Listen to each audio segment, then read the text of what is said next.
Baik, marilah kita ikuti dan kita simak bersama ceramah Maulid yang nanti akan dirangkai dengan doa penutup yang akan disampaikan oleh Bapak Kiai Haji Ahmad Muwafiq. Kami silakan. Siapa namanya? Selamat datang kami ucapkan kepada Wakil Ketua MPR RI, Bapak Jazilul Fawaid. Terima kasih atas kehadiran Bapak. Silakan untuk menuju stage. Ayo monggo. Tidak apa-apa. Terima kasih. Silakan kepada Kiai Haji Ahmad Muwafiq untuk menyampaikan ceramah Maulid dan nanti akan dirangkai dengan doa penutup. Terima kasih. Assalamualaikum warahmatullahi wabarakatuh. Bismillah, alhamdulillah, wassalatu wassalamu ala rasulillah Sayyidina Muhammad ibn Abdillah wa ala alihi wa ashabihi wa muwalah. La hawla wa la quwata illa billah. Yang sangat kita hormati Ketua Pembina HMT Harokah Majelis Taklim, Ibu Ida Fauzia, keluarga besar Gus Muhaimin yang saya hormati beserta Ibu Badria yang saya hormati, Bu Halim yang saya hormati, Bu Halim, kalau Bu Halimah ini, wah apa, ya, Ketua MPR Gus Jazil yang saya hormati. Alhamdulillah saya ketemu semua dengan Harokah Majelis Taklim yang masih sempat kaget juga gitu kan, sempat ngurusi ahli sunnah wal jamaah di tengah kesibukan metropolitan. Ini sesuatu yang luar biasa. Jadi teringat zaman sekolah ada Islam tradisional in modern world, itu saya ingat. Nah hasilnya ya Islam menjadi lebih ramah. Hari ini peringatan Maulid Nabi menjadi catatan bersama bahwa hampir semua kaum muslimin itu mulutan. Jadi mulutan ini menjadi tradisi kaum muslimin yang sangat membuat antusias, terutama kalau di kampung. Karena kalau di kampung itu mulutan itu ada makanannya banyak. Soalnya mulut ada makanannya banyak itu kalau di kampung itu. Ya, di kampung itu kalau mulutan itu rame. Ada di tempat saya aja kalau mulutan itu durennya 1 truk. Ya, duren 1 truk. Terus ada ayam yang saya potong itu yang rata-rata harganya di atas 30 juta 1 ekor. Ya, ayam impor, ayam untuk tarung itu saya potong. Ayam tarung ya. Ada kambing puluhan itu sudah rame. Di semuanya. Apalagi kalau di Jogja ada mulutan itu pakai ini. Pakai tumpeng. Dandangnya 1000. Jadi 1 dandang itu 2 kilo beras. Berarti sekitar 2 ton beras. Makanya di Jogja itu kalau mulutan tumpengnya itu segede masjid itu. Nanti berebut itu, para habis itu akan berebut. Yang paling mahal itu telur yang di atas yang jumlahnya 5. Jimat. Nah ini orang lari di atas kepala orang berebut berkat itu. Ada yang kakinya masuk tumpeng. Itu di Jogja. Makanya polemik luar biasa, ini mubadzir, ini musyrik.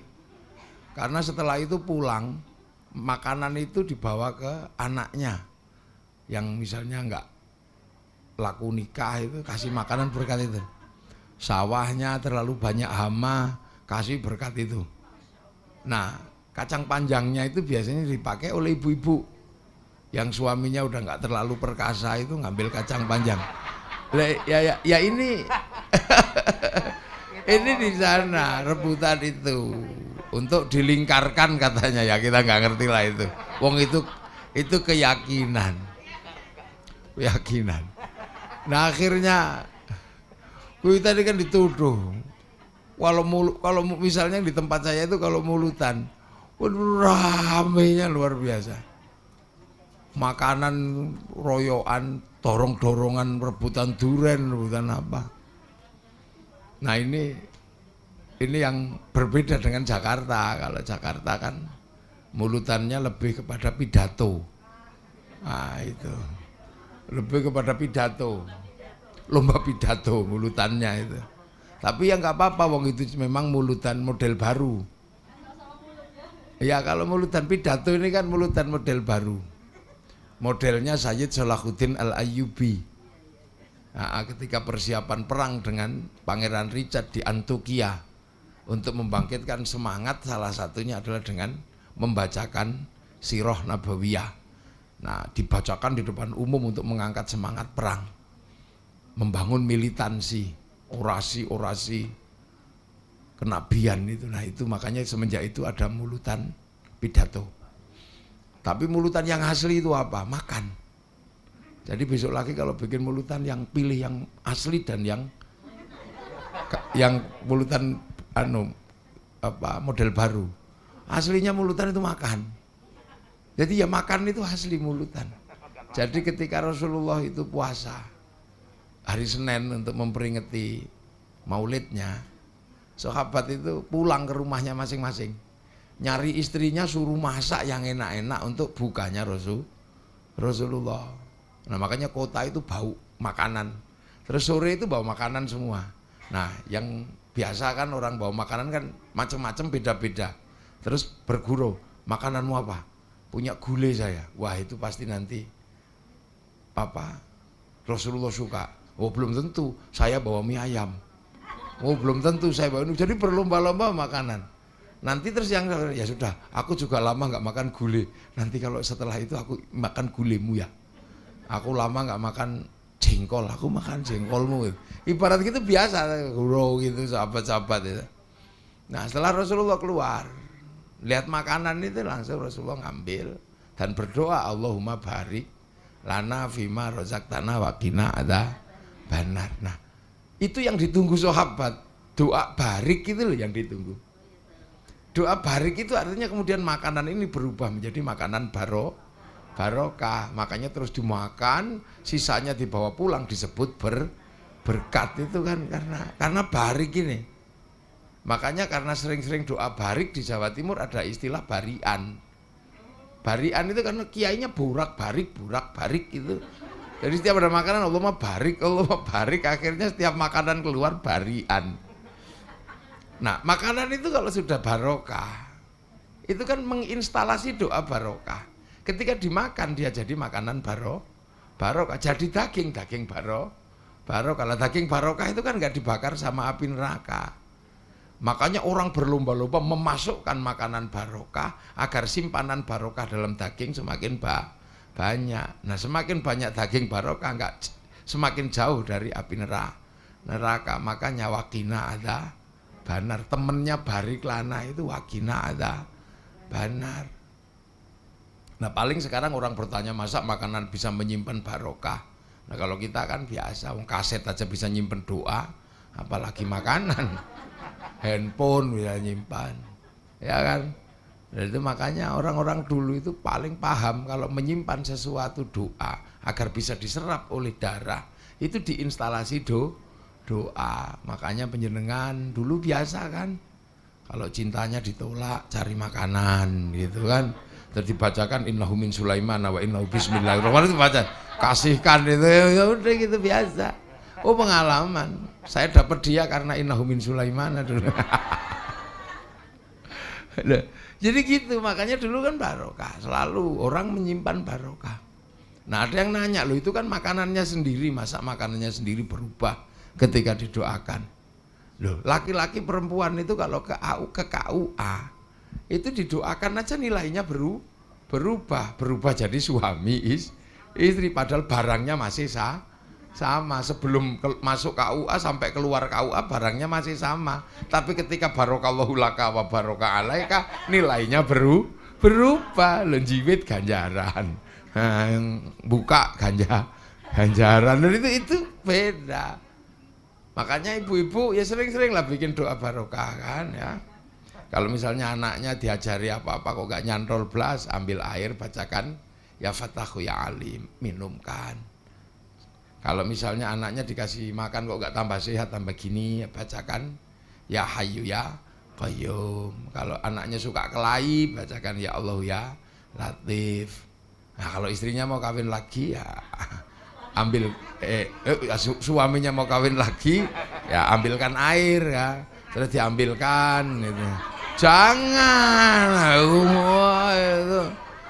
itu ambilkan air terus bacakan doa ya Rahman ya Rahim ya Rahman ya, itu jangan kok malah kopak kopi jangan, ambil air taklukkan dengan doa, bila perlu nyanyikan lagu kenangan berdua.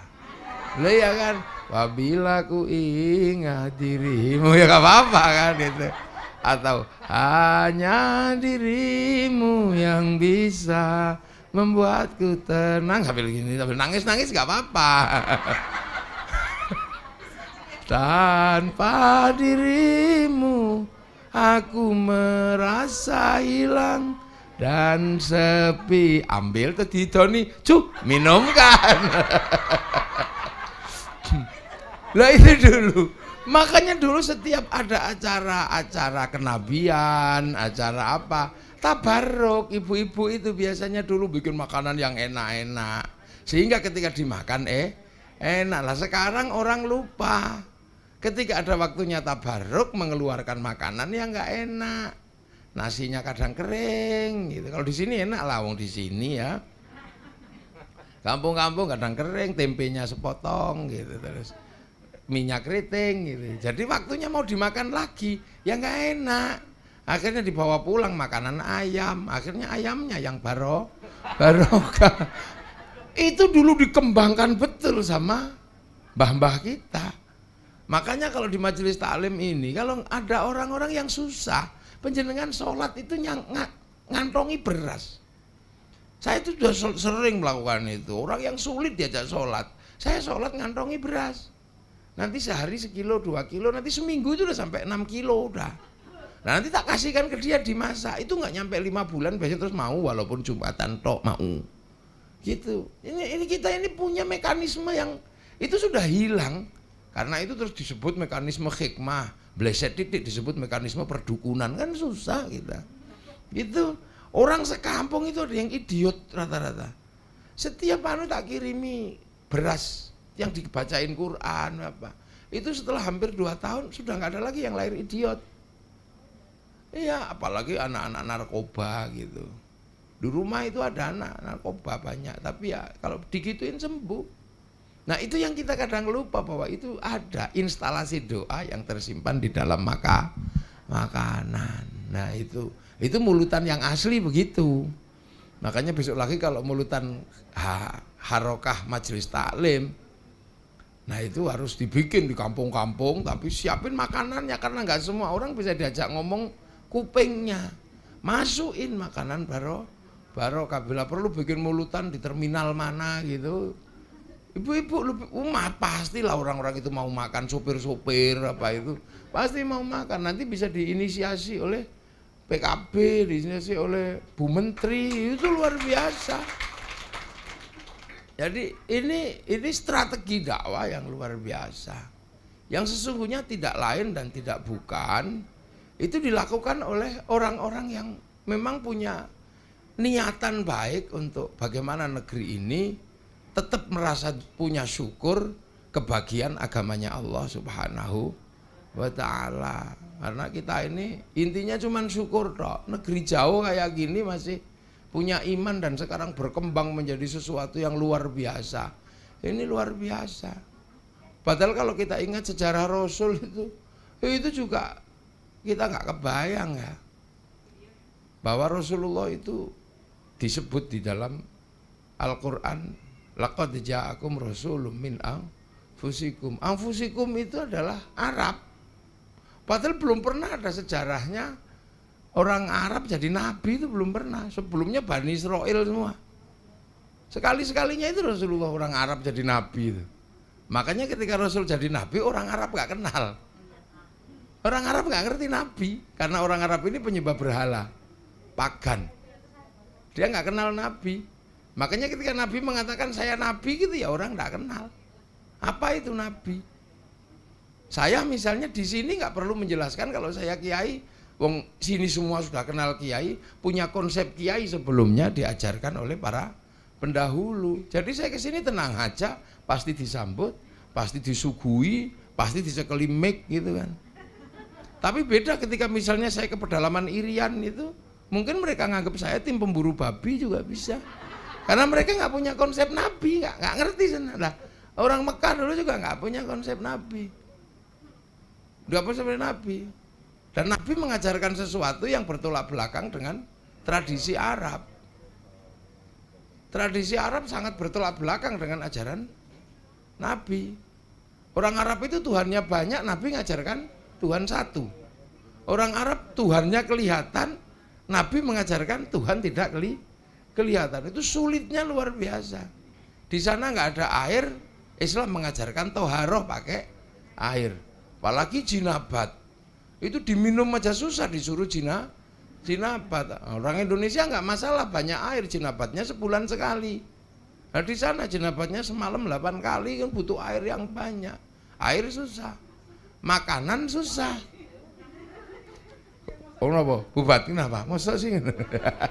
Lu iya sama enggak ceritaan itu. Iya, lu bisa mereka. Wong perempuannya beda-beda. Lah di sini ya nggak kuat, wong satu aja.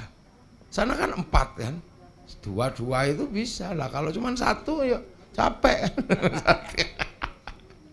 Nah itu bisa diajari seperti itu. Makanan susah, tapi bisa disuruh sedekah. Di sana itu kan makanan sulit, harus berburu, harus kemana-mana. Makanya di sana laki-laki superior. Karena cari makannya itu memang maskulin, berburu, berperang, merampas. Makanya laki-laki kuat di sana, perempuan nurut sama laki-laki. Lah di sini perempuan lebih mudah cari makan di sini, cari ke sawah dapat, lebih mudah di sini. Makanya perempuan di sini independen. Makanya perempuan Indonesia cerewet-cerewet karena punya ini secara tadi ketika mencari maisha, perempuan di sini lebih kuat. Nah, yang ketiga, di sana panas bisa diajari puasa. Haji itu sulit bagi orang sana, panas kan, panas. Apalagi tawaf, perempuannya disuruh buka kepala, buka ini. Itu syahwatnya tinggi, lihat kaki aja syahwat, apalagi lihat di mukanya dibuka. Dan pada saat yang sama laki-lakinya boleh pakai baju tapi nggak boleh dijahit. Itu kalau mau dablek kan tinggal wes gitu aja. Tapi itu bisa diajari Rasulullah. Lah kenapa kok bisa? Karena Rasulullah nggak ngajari, tapi Rasulullah nyontoni. Laqad kana lakum fi Rasulillahi uswatun hasanah. Rasulullah hidup secara komunal beserta sahabat 24 jam. Berbagi rumah, berbagi waktu, berbagi ruang. Makanya hadis itu kan nggak jauh, nggak menunjukkan jauh itu. Amarona aku disuruh, nahana aku nggak boleh. Kunna ma'a Rasulullah aku bersama Rasul. Ro'a itu Rasulullah, aku melihat Rasulullah. Sami itu aku mendengar. Yang jauh itu akhbarona sama haddasana. Itu aja yang jauh. Selebihnya dekat. Nah, ini yang akhirnya membuat sesuatu yang mestinya muskil untuk diajarkan secara logika bisa dicontohkan. Lah, mekanisme seperti itu dicontoh oleh para ulama ketika membawa Islam ke Indonesia, membangun watak komunal. Contohannya di mana? Ya pesantren. kiainya, santrinya hidup bareng, hidup bersama, berbagi rumah, berbagi waktu. Bahkan kiainya diomeli sama bunyai, santrinya denger. Itu kan tradisi itu ada di sini. Proses duplikasi itu terjadi. Makanya kemudian Islam berkembang. Dan di samping itu ada barokah tersendiri. Yang bawa Islam ke sini itu wali. Wali itu kelas tersendiri, bukan sembarang kelas. Wali itu adalah kekasih Allah. Jadi wali, ya karena memang kebutuhan di sini wali. Karena apa? Hindu di sini sebelumnya. Hindu itu kasta tertingginya Brahmana. Yang boleh ngomong agama Brahmana. Kasta Sudra nggak boleh ngomong. Misalnya kayak petani, pedagang nggak boleh ngomong agama karena dia Sudra. Makanya kalau ada yang mengatakan bahwa Islam disebarkan oleh saudagar itu tidak sesuai dengan teori perkembangan agama. Karena Hindu itu tidak menerima saudagar sebagai pembawa agama. Nah, makanya yang bisa mengimbangi Brahmana itu ya wali itu. Makanya wali itu kalau bikin keputusan-keputusan dakwah, referensinya nggak ada. Kan ditanya buktinya mana, wali buktinya mana.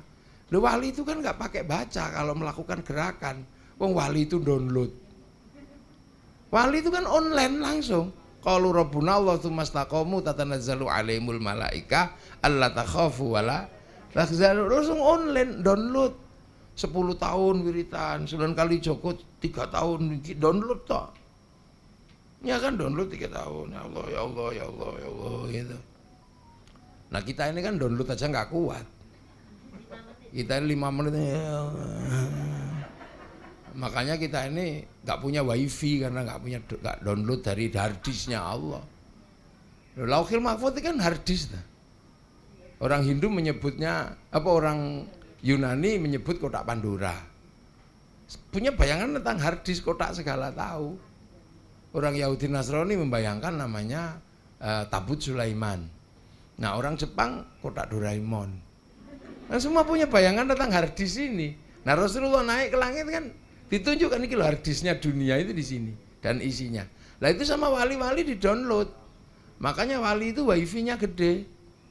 Nah, makanya kalau kita butuh share it, butuh kirim, kita pakai wifi-nya wali.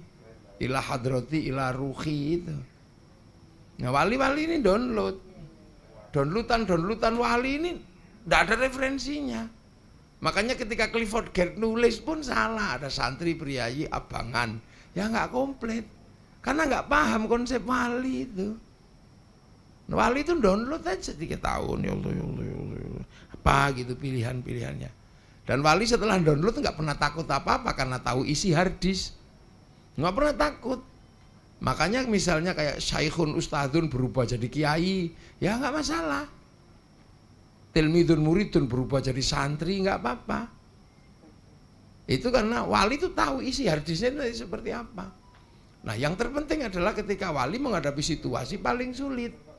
Situasi paling sulit apa? Ketika Islam yang tadinya di sana itu ketemu dengan satu bangsa, ketemu dengan satu suku, 2 suku. Begitu sampai di sini Islam itu ketemu dengan multi suku, multi agama.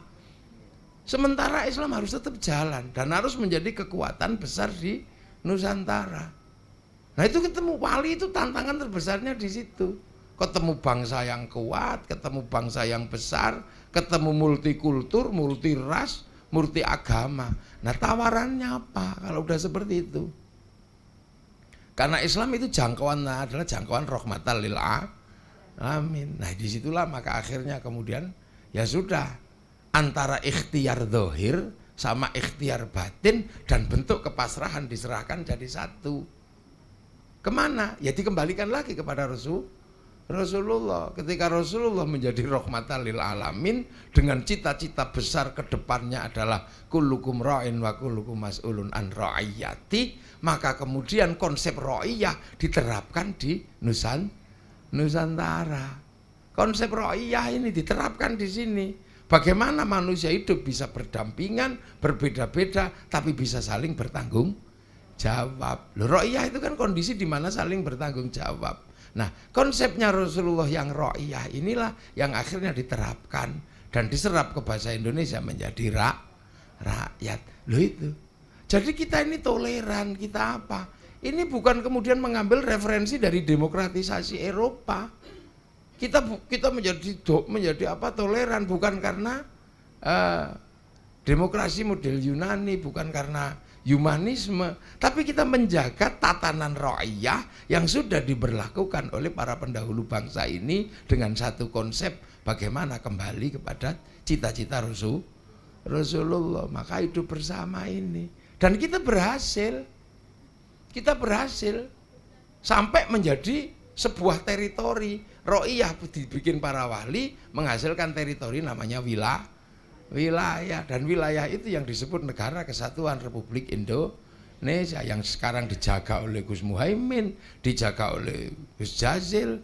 Semuanya ini Majelis Permusyawaratan Rakyat, Dewan Perwakilan Rakyat. Ini sesungguhnya adalah cita-cita besarnya Rasulullah bisa diterapkan di negeri yang jauh ini. Jadi ini representasi rakyat. Tinggi yang mana?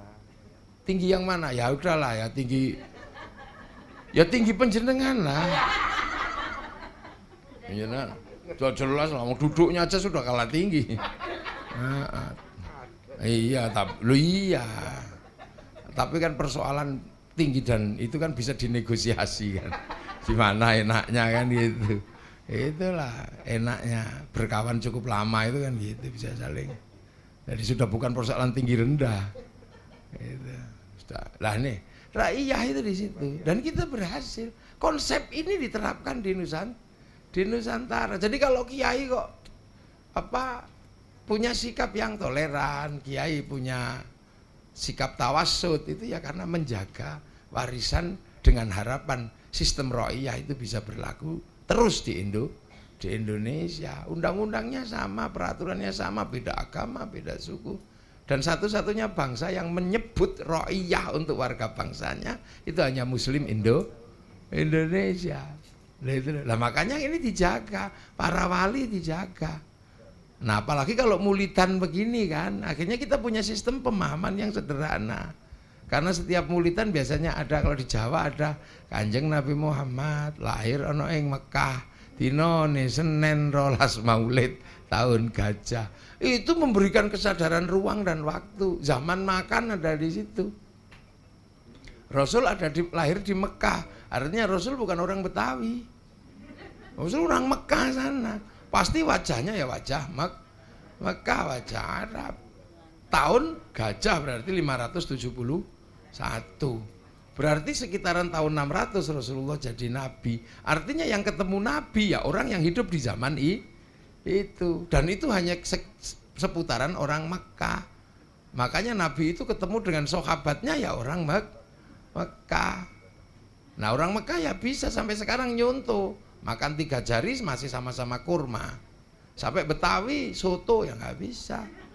Lah makanya orang Indonesia itu kalau nyontoh Nabi nggak ngotot itu, harus persis itu.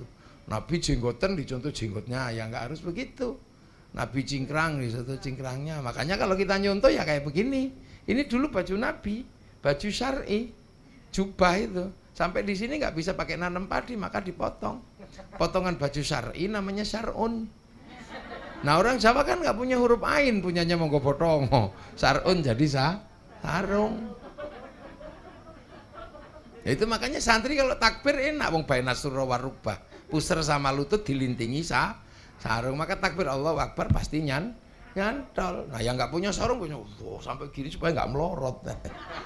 Itu guyon jangan dianggap serius itu. Maka titik komprominya lah itu bisa dibicarakan, hasilnya ini macam-macam. Nah sekarang tinggal kita jaga, artinya ada orang banyak yang membawa Islam setelah Nabi sampai ke kita berapa ratus tahun itu. Nah siratal mustaqimnya itu ada siratal ladzina an'amta alaihim. Nah terhadap orang-orang yang bawa Islam ya kita mendoakan walladzina ja'u min ba'dihim yaquluna rabbana ighfir lana wa li ikhwanina alladzina sabaquna bil iman. Ada tahlilan, ada ziarah kubur ke sana. Nah terhadap Rasul ada selawatan. Nah ketika sistem ro'iyah ini sudah diterapkan, nah kita harus punya sistem penjagaan. Nah salah satu sistem penjagaan adalah membangun komunalisme di luar pesantren. Ya kayak majelis-majelis taklim ini kan dalam rangka penjagaan. Mulutan yang mestinya sendiri. Pokoknya ya sudahlah, saya hormat Nabi. Tapi begitu kepegang santri, mulutan jadi gerakan harokah. Jadi mulutan di mana-mana, sistem komunal terbangun, silaturahmi terbangun. Dan kalau sudah bikin mulutan besar, ayam laku, nasi kotak laku, ingkung ayam laku, besek laku, roda ekonomi berputar. Apalagi kalau sudah solawatan besar kayak manggil Habib Syekh, manggil Habib Az-Zahir, manggil mafia solawat itu. Oh itu semuanya laku. Tinggal pilih kan. Kalau yang putih-putih ya Habib Syekh, yang hitam-hitam ya mafia solawat ya gitu itu. Sama yang di sini ada Simtud Duror, tinggal pilih. Atau tinggal pilih-pilih yang model ibu-ibu dangdutan ya ada. Ya Rasulullah salamun alik dendeng ya ada ibu. Yang model sundanan. Ya Rasulullah salamun alik model Sunda. Yang model Jawa ya ada. Ya Nabi salam alaika, ya Rasul salam alaika. Anglia numpak perak, ada. Tinggal pilih penjenengan. Tapi itu menghasilkan gerakan yang luar biasa. Kalau kumpul di alun-alun apa yang nggak laku? Harum manis laku, apa aja laku. Apalagi kalau sudah bawa bendera itu, gagang pancing laku untuk gini-gini. Slayer laku, sepanduk laku semua, terop laku, sound system laku, roda ekonomi berputar. Doa yang tadinya sendiri-sendiri menghasilkan istighosah akbar, odong-odong laku, sepur-sepur laku semua. Coba, kalau sudah itu semua jalan, makan yang tadinya sendiri menjadi makan bersama, doa yang tadinya sendiri menjadi doa bersama. Terhadap makam-makam para pendahulu kita ziarahi. Akhirnya bis pariwisata laku ngangkut orang ziarah. Kita jaga, saling silaturahmi. Kemudian makam wali menghasilkan roda kehidupan di situ. Orang jual nasi ya hidup di situ, jual tasbih di situ, sampai copet juga bisa hidup di situ. Wah, ini kehidupan yang berputar dan negara menikmati ini karena apa? Sistem yang dijaga oleh para penerus wali. Ini kalau terus-terusan seperti ini, indah negeri ini. Orang Jakarta ziarah ke Surabaya, suka dengan makam Sunan Ampel. Ziarah ke Demak, suka dengan Demak karena ada makam Sunan Kalijaga. Suruh ngebom Surabaya, ya nggak berani, wong ada makamnya Sunan Ampel. Maka teroris dan bomber-bomber itu rata-rata nggak suka ziarah, karena nggak ada yang ditakuti. Lah ini kan. Nah, pemimpin-pemimpin agama biar tetap tertib. Kalau orang pidato kayak saya ini nggak sakti, karena masih bisa diinterupsi. Nah, yang nggak bisa diinterupsi itu siapa? Khotib. Wah, itu nggak ada yang bisa diinterupsi, sak bunyi-bunyinya. Makanya santri agar khotib itu tidak bablas, dikasih tongkat sama suruh baca tag gini. Jadi nggak mungkin maki-maki orang kalau itu. Ittaqullah. Begitu tagnya lepas, tongkatnya hilang ya, potensi gini-gini besar. Makanya masjid yang ribut itu biasanya tongkatnya nggak ada. Cek. Nah, kayak gitu lagi santri itu komplit untuk apa? Jaga sistem raya dan jaga sistem wilayah yang sudah menjadi negara kesatuan Republik Indonesia. Nah, ini kan penjenengan ini yang punya tanggung jawab. Yang lain suka nggak suka, mau nggak mau terserah. Karena apa? Kita ini yang mengatakan penerus para wali. Ya kudu tanggung jawab. Makanya sekali-sekali nanti kelompok HMT ini ajak ziarah makam wali. Iya. Lo inge. Lo harus nunggu izin Satgas. Apa? Lo kalau ziarah aja nggak perlu izin Satgas. Yang penting lo enggak. Yang penting izin juru kunci. Dan yang penting tidak dianggap bagian dari konsolidasi muktamar kan gitu ya. Harus itu tunjukkan makam-makam wali karena ini meneruskan perjuangan wali, bagian dari menjaga wilayah. Aja gini wali. Dan wilayah ini Kalau sudah perempuan yang jaga, pasti terjamin. Kalau perempuan sudah ikut menjaga ra'iyah, menjaga bangsa dan negaranya, itu bangsa dan negara alamat akan menjadi bangsa besar. Karena perempuan. Loh, karena imadul bilad itu perempuan, tiang negara itu perempuan. Perempuan bukan laki-laki. Laki-laki itu support system. Sistemnya ya perempuan itu. Kalau perempuan baik, negaranya baik. Karena Madrasatul Ula itu perempuan. Karena perempuan itu untuk nanam sawah. Sawah peradaban itu ya perempuan. Ini seluruh generasi lahir dari perempuan. Makanya bagi yang pengen negaranya baik ya harus ngopeni perempuan dengan benar. Lah iya. Harus diopeni beneran ini. Nggak bisa main-main. Sudah sesuai, Gus. Sudah sesuai. Makanya sawah itu harus bersih. Karena makanya perempuan itu harus bersih. Sawah kok untuk nanam harus bersih biar kalau kita datang ke sawah itu tenang. Harus bersih, harus rapi. Kalau mulai jerawatan masukkan salon. Udah gitu. Udah gitu dia perempuan. Iya, lah bener, manicure pedicure. Iya kan, kalau nggak punya uang untuk manicure pedicure tanam ke serut. Terus digosok kukunya karo godong serut kan resik. Iya, perhiasan harus siapkan. Sawah itu kalau mau ditanami yang bagus ya harus bagus. Sawah itu kalau mau ditanami harus subur, nggak boleh kering, nggak boleh nggak ada pupuknya, harus selalu basah kering dan basah dan subur, harus dipupuk terus perempuan itu. Maka perempuan harus dikasih uang. Loh iya makanya subur. Kasih uang, jangan sampai perempuan pengen bakso aja kok. Pengen bakso kok nggak bisa beli, jangan gitu loh. Wah, nah yang ketiga perempuan itu sawah itu kalau ditanami nggak boleh dibakar. Kalau dibakar tanamannya mati, maka perempuan nggak boleh dibikin emosi. Nah, tenang aja udah biarin aja. Lah itu ya sudah kalau lagi pengen, iya. Sesuai semua, Gus, sudah sesuai. Iya sudah sesuai. Nah, besok dibikin harokah yang lebih gede. Nah, itu tergantung beliau-beliau ini. Suami sebelah kanan, istri sebelah kiri. Weh. Terus tumpengnya ada, makanannya banyak itu enak. Anaknya diajak. Dalam?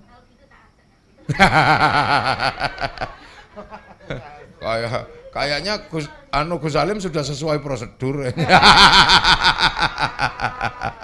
Lah itu, jadi imadul bilad itu ya ini, kalau perempuan sudah masuk dalam harokah negara ini untuk menata Islam yang punya kepedulian pada wilayah, itu sesungguhnya hanya setingkat menuju baldatun thayyibatun wa rabbun ghafur.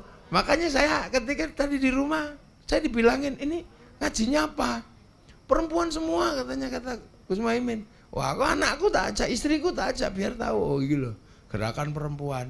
Biar seneng juga, dia kan capek di rumah. Ngurus tamu setiap hari, ambil ngantuk-ngantuk gini, ayo melok. Sekali-sekali tak sudono Jakarta. Biar tahu Jakarta. Enggak tak jak neng Ancol, delok lumba-lumba, ngono. Iyalah, namanya. Biar sawahnya subur, sawahnya seneng. Makanya saya selalu, karena laki-laki itu lebih mencintai istri daripada anak. Iya, pulang kerja, anaknya di pangku tetangga nggak apa-apa. Oh, begitu pulang kerja istrinya yang di pangku tetangga ngamuk itu lah. Itu bukti suami lebih suka istri. Jadi makanya kita jaga bersama. Maka begitu harokah ini perempuan ini alamat sudah bangsa ini pasti akan maju. Iya, apalagi yang menginisiasi dari beliau pemimpin partai yang punya gerakan sampai ke tingkatan ranting, aman sudah terus gitu. Tinggal nanti ziarah keliling, terus bikin. Lah iya, kalau itu kan tergantung juru kunci. Loh, Bu Ida udah paling paham lah itu. Beliau itu sarkop, sarjana kuburan. Kalau dapat tekanan politik pasti ke Jombang. Udah gitu kan. Itakullah. Loh, Orang NU itu pasti ke situ, pasti ke situ. Ketika melihat, oh iya, kita merasa jadi tidak berguna kan, kalau ke makam wali itu, wali-wali yang sudah meninggal itu, ngidupi orang hidup itu masih bisa. Kita kadang ngidupi istri satu aja melet-melet itu kan. Wali aja bisa mendatangkan orang dengan berbagai latar belakang. Kita ini datengin orang satu latar belakang aja susah. Makanya itu dibangun mekanisme sosial. Bila perlu di branding itu, belikan bis khusus, bis HMT. Wah, bagus. Berapa sih bis paling 1 miliar satu? Iya, banyak lah ya, kalau bis bekas-bekas dikit nggak apa-apa kan. Kalau mogok didorong bareng-bareng. Iya, kenalkan dengan pemilik wilayah. Para wali itu pemilik wilayah, kenalkan. Pangeran Jayakarta geser ke Gunung Jati, terus ke timur ke Gunung Ampel. Itu setiap 2 tahun 5 kali aja kan. Loh ya kan 2 tahun 5 kali kan berarti. Apa setahun 2 kali gitu bisa. Dan itu manfaatnya besar, mengingatkan kita pada masa lalu sehingga kita mengerti masa depan. Karena prinsip kita itu al-muhafadzatu 'alal qadimis sholih wal akhdhu bil jadidil aslah. Nah, itu pokok. Itu lah, tergantung monggo ini Gus Jazil ini. Jadi sisihkan dana kampanye untuk kebutuhan. Iya, nah itu nanti se-Indonesia. Jangan Gresik Lamongan aja. Jangan se-Indonesia. Gus Muhaimin juga harus se-Indonesia. Iya. Karena apa ya? Ini akan menjadi gerakan besar. Pasti besar gerakannya. Luar Jawa. Nanti bunyai-bunyai tak teleponi situ-situ kan bisa. Ada organisasi baru. Tapi tidak boleh muktamar.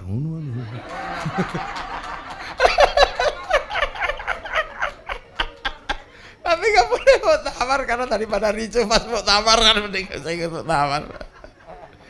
Loh, jadi kita ini melakukan peringatan Maulid ini di belakang itu ada peristiwa-peristiwa besar yang akan ngikut. Maka sesungguhnya kita ini diwarisi bagaimana menjaga wilayah ini. Jadi makanya santri-santri ini moderat. Itu bukan kemudian kita mengambil sistem toleransi dari humanisme. Kita ini ro'iyah, saling bertanggung jawab dalam konsep Rasulullah, bukan people. Jadi kita ini bukan Vox Populi, Vox Dei, itu bukan. Kita ini ro'iyah, jadi basis toleransi kita di kalangan santri bukan berbasis humanisme, tapi berbasis dari apa? Dari dawuh Rasulullah, kullukum ra'in wa kullukum mas'ulun an ra'i. Ya, di basisnya ra'iyah. Nah, ini jadi makanya kiai-kiai itu tenang, saling jaga. Nah, semoga peringatan Maulid ini nanti akan disongsong dengan maulid-maulid berikutnya, dengan penuh makanan, dengan penuh. Ini Bunyai Rus ini sudah waduh ini. Bukan itunya, kalau Bunyai Rus bukan masalah banyak makannya, cempretnya itu nanti ada tepret gitu. Water upotok itu kan, karena nyai-nyai sakiai sama, jarang yang bisa pakai sendok. Oh ini enak, ini terus kipat no ini. Lah gitu. Bu Ida ini akhirnya program-program seperti itu bisa mensubsidi silang, entah gimana nanti caranya untuk program-program majelis taklim itu ya. Matur nuwun. Assalamualaikum warahmatullahi wabarakatuh.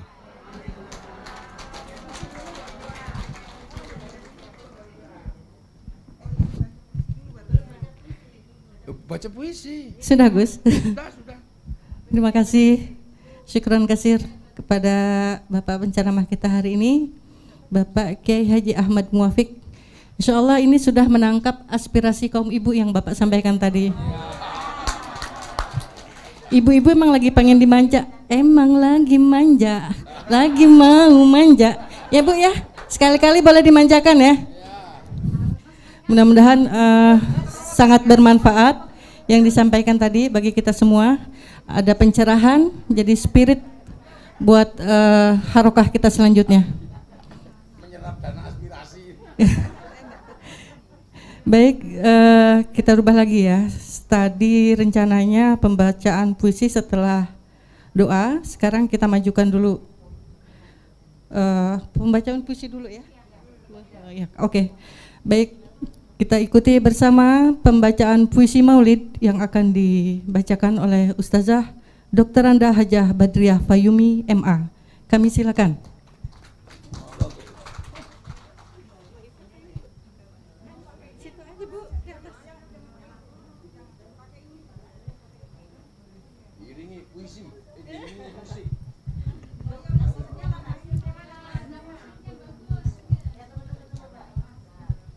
Salam dulu ya. Assalamualaikum warahmatullahi wabarakatuh. Bismillah, alhamdulillah, wassalatu wassalamu ala rasulillah wa ala alihi wa sahbihi wa mawalah amma ba'du. Ya. Nuwun sewu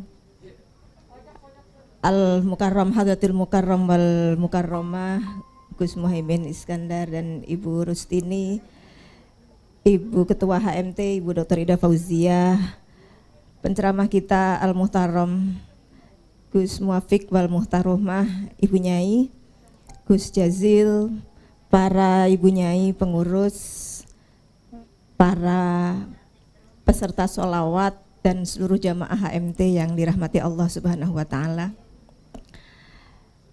Ada 2 puisi untuk Maulid, tapi hari ini saya bacakan satu saja karena waktu, tentang Maulid Nabi. Maulid Nabi di mataku.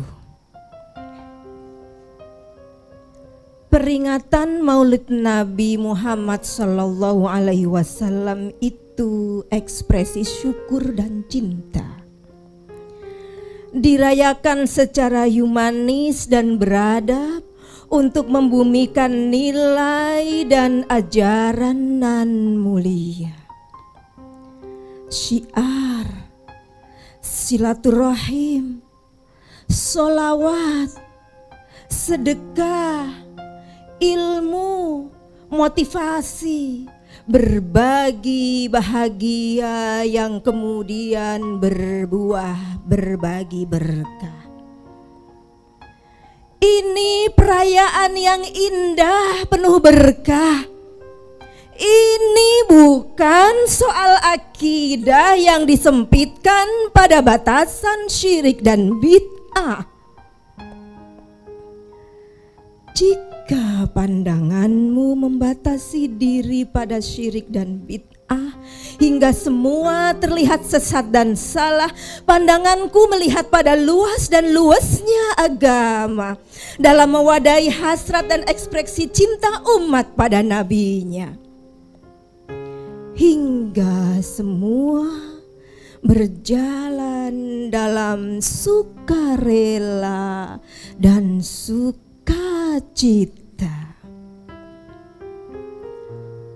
Aku melihatnya ini soal rasa, akhlak, dan kearifan beragama yang tak mengada-ngada. Bukankah mencintai Nabi itu perintah Allah juga? Bukankah bersolawat, bersilaturahim, bersedekah, duduk di majelis ilmu itu ajaran agama? Mengapa semuanya menjadi terlarang begitu disatukan dalam sebuah perayaan?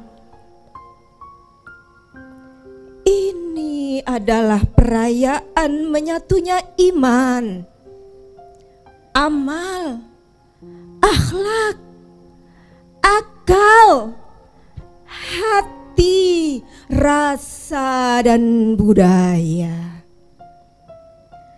Ini adalah perayaan yang mempertemukan Allah, malaikat, Rasulullah, dan umatnya.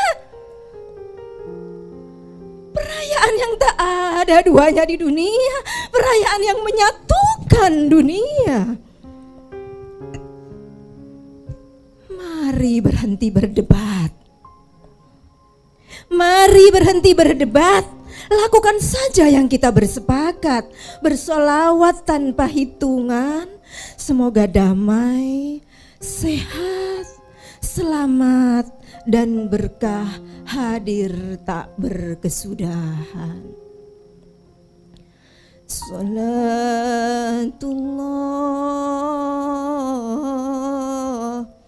salamullah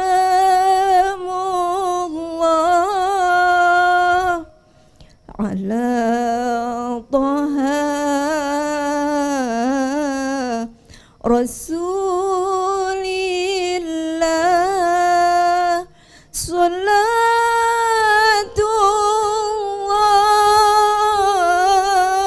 salamullah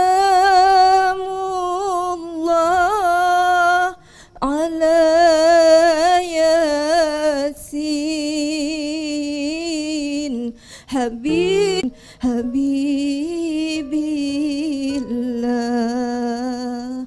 Salatullah,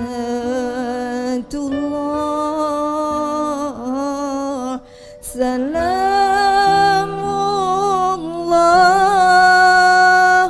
ala Taha Rasulillah. Salatullah,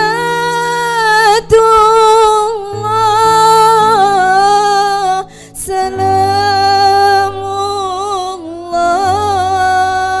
ala Yasin Habibillah. Ala Yasin Habibillah.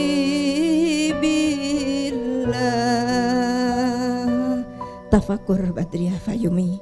Assalamualaikum warahmatullahi wabarakatuh.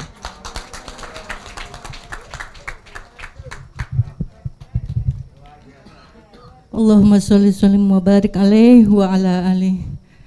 Bapak-bapak, ibu-ibu hadirin dan hadirat yang dimuliakan Allah, tibalah kita di penghujung acara hari ini, saat ini, yaitu dengan pembacaan doa penutup yang akan dipimpin oleh Bapak Kiai Haji Ahmad Muwafiq. Kami silakan. لعظنا بالمصطفى محمد صلى الله عليه وسلم أجر بها المسلم محمد الشهداء الصالحين وجل من المشارق المغارب في برها وبرها القادر الجيلاني ولجميع حاجاتنا بالدعاء والشفاء والسلام على المغرب الصالحة. الفاتحة. لا من الشيطان الرجيم. بسم الله الرحمن الرحيم. الحمد لله رب العالمين الرحمن الرحيم مالك يوم الدين. إياك نعبد وإياك نستعين اهدنا الصراط المستقيم صراط الذين أنعمت عليهم غير المغضوب عليهم ولا الضالين آمين. بسم الله الرحمن الرحيم. الحمد لله رب العالمين حمدا ناعما حمدا شاكرا حمدا يوافي نعمك في مزيدا. يا ربنا لك الحمد كما ينبغي لجلال وجهك الكريم وعظيم سلطانك. اللهم افتح علينا فتوح العارفين بحكمتك وانصر علينا رحمتك وذكرنا ونسينا برضاك يا الله يا الله. وبارك ربنا إني أسكنت من ذريتي ببيت غير ذي زرع عند بيتك المحرم ربنا ليقيموا الصلاة فاجعل عبدا من الأسلام وارزقوا من الثمرات اجعل أولادنا ذرياتنا تلاميذنا أهل العلم أهل الخير أهل العبادة. ربنا هب لنا من أزواجنا وذرياتنا قرة أعين واجعلنا متقين. ولآبائنا أمهاتنا مشايخنا وجدات وجداتنا وجميع معلمنا يا الله الذين سبقونا المغفر اللهم ارحمهم اللهم لا تحرمنا أجرهم واجعل قبرنا وتمر هذه الجنان. اللهم اجعل رحمتهم في الجنة. محمد رسول الله في عقيدة واسمعنا ارجع إلى ربك راضية مرضية فادخل في عباده. اللهم صل وسلم وبارك على مولانا محمد وعلى نور بر نسيان بنوره في كل لمحة ونفس. اللهم اجعلنا أمة سيدنا محمد. اللهم اصلح أمة سيدنا محمد. اللهم فرح أمة سيدنا محمد. ربنا آتنا من لدنك رحمة وهيئ لنا من أمرنا رشدا وهيئ لنا من أمرنا رشدا. ربنا إننا سمعنا من الإيمان أن آمنوا بربكم فآمنا. ربنا فاغفر لنا ذنوبنا وكفر عنا سيئاتنا وتوفنا مع الأبرار. ربنا وآتنا ما وعدتنا على رسلك ولا تخزنا يوم القيامة إنك لا تخلف الميعاد. ربنا آتنا في الدنيا حسنة وصلى الله على سيدنا محمد والحمد لله رب العالمين. الفاتحة. الرحمن الرحيم مالك يوم الدين إياك نعبد وإياك نستعين صراط الذين أنعمت عليهم غير المغضوب عليهم ولا الضالين آمين. Allahumma barik lana fima razaqtana wa qina adzabannar. Assalamualaikum warahmatullahi wabarakatuh. Amin, amin, ya mujibas sa'ilin.